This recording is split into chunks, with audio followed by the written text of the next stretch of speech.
About a year ago, at a waste disposal site called Friedhof, in their swap shop, I discovered two UMAX 2600 machines, one of which we see here. It's a machine contained entirely in the screen. On the bottom, in the foot, it has got the power pack and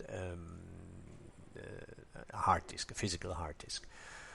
On the left side we see here the floppy drive, on the right hand side the CD. It does not have a DVD but a CD drive and a PCMI CI slot. The back side that we see, it has got a nice carrying handle because that thing's heavy, and the connectors that I have been using successfully with a mouse and keyboard and a USB.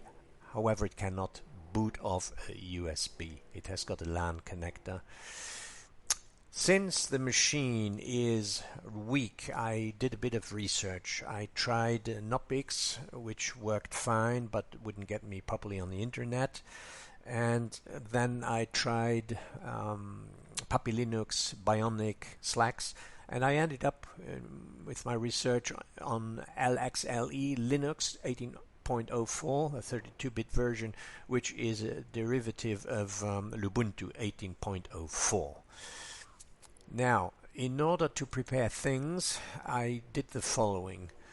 With Ventoy, I downloaded the Linux image that we saw before, an ISO, and I managed to install it onto a laptop, an HP 6710B, and on my blue Sony Vaio.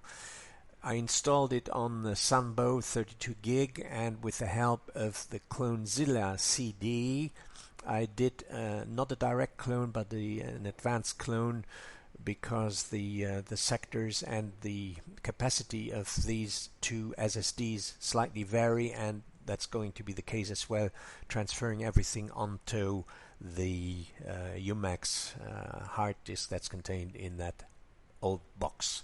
So my plan is to boot up the old box with not the USB, since that doesn't work, but to boot it off with the CD.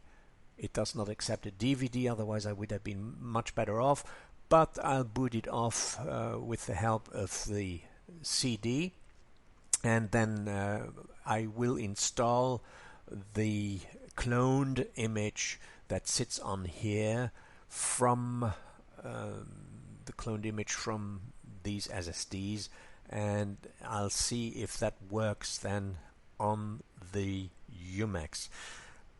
Meaning, does it recognize the network, which I showed you here? And if that's the case, I'm already halfway there, and of course then I should be able also to get this machine on the internet. Linux, the version that I'm using, is quite interesting. It's a versatile version, LXLE, that has got everything that's needed, and you can install additional software on it, like for instance I did the Tux Paint and the G-Compris educational game. That's always my testing ground, plus other little utilities such as the Midnight Commander and Crusader, you name it, and then I'll see if it works fine with the UMAX old box.